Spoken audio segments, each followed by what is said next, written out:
Hello hello dear students. अभी हम जो कर रहे हैं वो है आर एस अग्रवाल जी का 9th क्लास मैथ का चैप्टर है और एक्सरसाइज 9A है। चैप्टर का नाम है congruence of triangles and inequalities in a triangle. इसमें क्वेश्चन नंबर 5 है।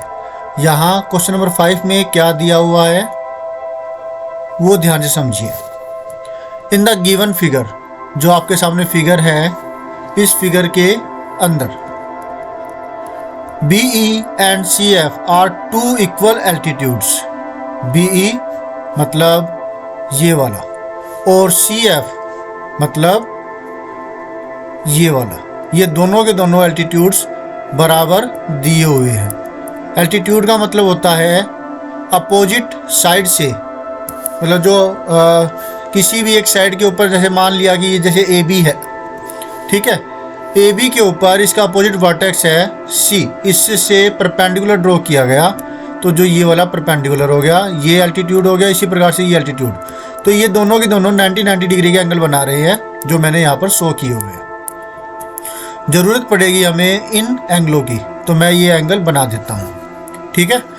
अब आपसे जो कहा गया है करने के लिए वो है कि ट्रायंगल ए बी ई, जो ये वाला ट्रायंगल है, इस ट्रायंगल को आपने कॉन्ग्रुएंट करना है इस ट्रायंगल ए सी एफ के, इस ट्रायंगल के, ठीक है। समझ में आया आपको? ओके, तो देखिए आपको क्या करना है कि इसके अंदर आपको दोनों ट्रायंगलों को पहले कॉन्ग्रुएंट कर देंगे। बाय सिम्प्लिसिटी जो है ये वाला पार्ट जो हो जाएगा, और जो यहाँ हम प्रॉपर्टी यूज करने जा रहे हैं वो है एंगल साइड कॉन्ग्रुएंस रूल, ठीक है। तो पहल solution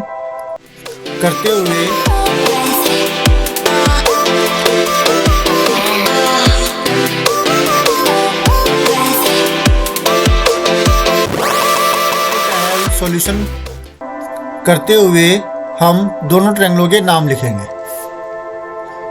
in triangle A B E and triangle A C F, ठीक है।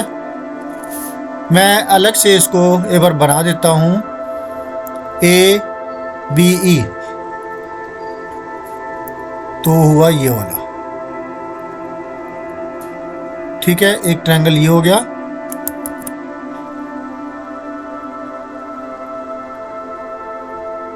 और एक ट्रायंगल है ये वाला ए सी एफ। ये दो ट्रायंगल हम लेंगे। तो देखिए इन दोनों के अंदर एक जो एंगल है वो ये वाला, ये दोनों में कॉमन आ रहा है, तो ये चीज़ लिखेंगे हम। लेफ्ट हैंड साइड में इक्वल के इसके पार्ट्स लिखेंगे, और राइट हैंड साइड में इक्वल के ये इसके पार्ट्स लिखेंगे। ए बी ई में भी ये जो एंगल आ रहा है एंगल 1, और ये ए सी एफ के अंदर भी आ रहा है, दोनों ट्रायंगलों में ये वाला एंगल आ रहा है। तो एंगल 1 इक्वल टू एंगल 1, कारण इसका होगा कि ये कॉमन है, ठीक है। नेक्स्ट जो लिखेंगे वो है ये वाला एंगल जो मैंने यहाँ पर बनाया था, ये वाला एंगल इस ट्रायंगल में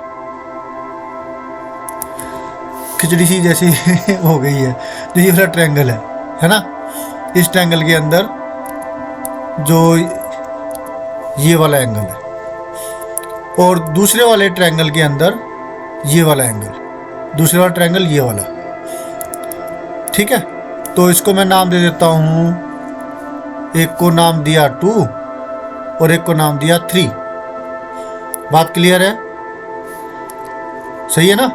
तो एंगल 2 बराबर में है एंगल 3 के। इसको थोड़ा सा अगर मैं बड़ा बना दूं फिगर को तो ज़्यादा सही रहेगा, नहीं? इसको थोड़ा सा जूम कर देते हैं।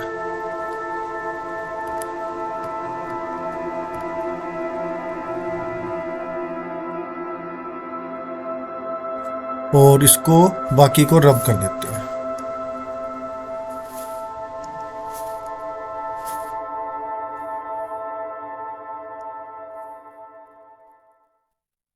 ठीक है। अब दोबारा से एक बार इसके नाम देते हैं। हमने एंगल 1 यहाँ पर इस्तेमाल किया था और एक एंगल ये एंगल 2 लिया और ये वाला एंगल 3 लिया। और दो ट्रायंगल जो हमने इस्तेमाल करने हैं, एक है एंगल ये वाला ABE और एक जो ट्रायंगल है वो रहा ये ACF। ठीक है, ओके। तो दो चीज़ें हो चुकी है। इसका एंगल 2 = एंगल 3 क्यों है बराबर? Each 90 degree. ठीक है, ईच 90 डिग्री है, ऐसा इसलिए हुआ है। और यहाँ पर अगर हम लिखें कि CF है वो परपेंडिकुलर है AB के, साथ साथ ये भी लिख दिया। ठीक है, और BE परपेंडिकुलर है AC के। इस पर परपेंडिकुलर है ये और इसके ऊपर परपेंडिकुलर है AC पर ये वाला BE। ठीक है, B ये वाला पॉइंट है यहाँ पर। ओके, अब जो थर्ड जो चीज़ है जो हमने बराबर की दे रखी है, तो ये वाली साइड इस वाली साइड के बराबर है।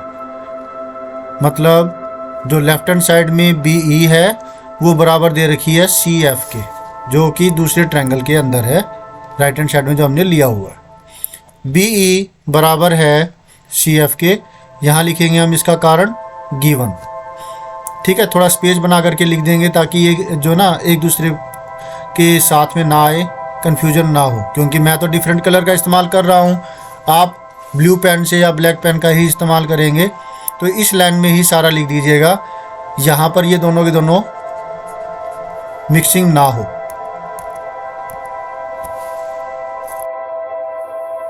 तो अब जो है ये बाय एक जो प्रॉपर्टी है bye angle side congruence rule, angle side congruence rule से ये दोनों ट्रायंगल कॉन्ग्रुएंट हो जाते हैं। कैसे भला? ये वाला एंगल और ये वाला एंगल और ये वाली साइड इस ट्रायंगल की AFC की दूसरे ट्रायंगल के अंदर ये वाला एंगल और ये वाला एंगल और ये वाली साइड के बराबर हमने प्रूव कर दिया। तीन चीज़ें बराबर कर दी। तो फिर एंगल साइड, दो एंगल और जो साइड उनके बीच में नहीं है वो वाली, इस कॉन्ग्रुएंस रूल से जो दोनों ट्रायंगल हैं वो कॉन्ग्रुएंट हो गए। ट्रायंगल ABE कॉन्ग्रुएंट है ट्रायंगल। अब कोरेस्पोंडिंग पार्ट्स ध्यान से आप निकालेंगे, ऐसे ही नहीं कि भाई कुछ भी लिख देंगे या फिर दिया हुआ है वही लिखेंगे। आपको देखना है कि क्या सच में ये सही है क्या। एंगल A का कोरेस्पोंडिंग पॉइंट तो एंगल A ही था, क्योंकि एंगल 1 के बराबर है। तो A का जो कोरेस्पोंडिंग पहली पोजीशन पर, दूसरी पोजीशन पर, तीसरी पोजीशन पर, तो पहली पोजीशन पर A है, दूसरी पोजीशन जो दूसरे वाले ट्रायंगल में भी पहली पोजीशन पर A ही आएगा। उसके बाद आप देखें कि ABE में इस वाले ट्रायंगल में जो ये वाला जो पॉइंट है वो इस वाले पॉइंट एंगल 2 के बराबर था, तो F आएगा इसमें। B की सेकंड पोजीशन पर, तो राइट हैंड साइड में जो ट्रायंगल लिख रहे हैं उसमें सेकंड पोजीशन पर F आएगा। तीसरा बच गया C, AFC। तो जो यहाँ ये गलती आ गई है, नहीं ऐसा हो सकता था लेकिन नहीं ऐसा। क्यों? क्योंकि हमने तो अभी प्रूव किया है कि जो E वाला एंगल है वो F वाले एंगल के बराबर था। तो E तो तीसरी पोजीशन पर है, इसलिए तीसरी पोजीशन पर हम लिखेंगे ये वाला पॉइंट, मतलब F, और जो बच गया वो है C, ACF। तो ये ठीक दे रखा है, कई बार गलत दे दिया जाता है। आपसे पूछा भी जाता है कि ये वाला सिम्बलिक फॉर्म ठीक है या फिर ये वाली सिम्बलिक फॉर्म ठीक है, तो कौन सी ठीक होगी। ठीक है, तो आपको समझ में आया कि ये किस प्रकार से किया। और अगर कोई भी आपको कुछ समझ में नहीं आ रहा है तो आप पीछे बैक में जा कर के इसे रिप्ले कीजिए और थोड़ा थोड़ा पार्ट अच्छे से कीजिए, तो आपको अच्छे से समझ में आ जाएगा। ठीक है, तो अगर इसको इतना पार्ट अगर सम अप करें तो क्या होगा, आपको क्या लेना है, एक ट्रायंगल ये वाला लेना है, ये लेफ्ट हैंड साइड में है, और एक ट्रायंगल ये वाला लेना है ACF, ये राइट हैंड साइड में है, जिसमें ये वाला एंगल तो दोनों में आ रहा है कॉमन, और जो ABE के अंदर ये वाला एंगल 3 इस वाले एंगल 2 के बराबर है। ठीक है, ये आपको क्योंकि हर एक 90 डिग्री का है। और फिर जो ये वाली जो साइड है वो इस वाली साइड के बराबर है, तो जिसकी वजह से एंगल साइड कॉन्ग्रुएंस रूल से ये दोनों ट्रायंगल क्या हुए, हाँ कॉन्ग्रुएंट हो गए। कोरस्पॉन्डिंग पार्ट कैसे निकाला, तो A पहली पोजीशन पर है, तो एंगल A तो दोनों में कॉमन था, तो इसलिए एंगल A का corresponding part, corresponding point A ही होगा इस ट्रायंगल के अंदर। फिर बात करें नेक्स्ट की, E जो एंगल है ये वाला वो इस F वाले एंगल के बराबर था, तो E का कोरस्पॉन्डिंग पार्ट जो है पॉइंट है वो F आएगा। ठीक है, वो तीसरी पोजीशन पर है ट्रायंगल के अंदर, पहली पोजीशन, दूसरी पोजीशन, तीसरी पोजीशन, तो तीसरी पोजीशन पर आपने F लिखना है। बचा हुआ पॉइंट था ACF के अंदर, A और F का तो लिख लिया, बचा C, तो C जो है बीच में हमने लिख दिया। ठीक है, तो ये बात जो फर्स्ट पार्ट जो हमें प्रूव करना था कि ये दोनों ट्रायंगल कॉन्ग्रुएंट है, ये प्रूव हो गया। अब आपको ये बताना है कि AB AC के बराबर है क्या, तो बिल्कुल ये दोनों बराबर है। क्यों बराबर है, AB बराबर है AC के, पहली दूसरी पोजीशन पर जो पॉइंट है उनको मिलाने वाला लाइन सेगमेंट, पहली दो पोजीशन पर जो पॉइंट्स हैं इनको मिलाने वाला लाइन सेगमेंट के बराबर होगा। दोनों ट्रायंगल में पोजीशन इस प्रकार से देखी जाती है, तो AB AC के बराबर है। कारण इसका by CP/CT corresponding parts of congruent triangles, तो ये दोनों भी बराबर है। दूसरा भी जो चीज़ हमें प्रूव करना था वो प्रूव हो गया, हेंस प्रूव्ड हम लिख सकते हैं इन दोनों को इस प्रकार से ब्रैकेट लगा करके। तो यही हमें प्रूव करना था। तो होप सो आपको अच्छे से समझ में आ गया होगा, और सारा कुछ किस प्रकार से हुआ अच्छे से समझिए और फिर करके ज़रूर देखिए। तो thank you students for watching your on video. मिलते हैं नेक्स्ट वीडियो में, जिसमें हम करेंगे ऐसे ही कोई solution. Always have a great time, bye.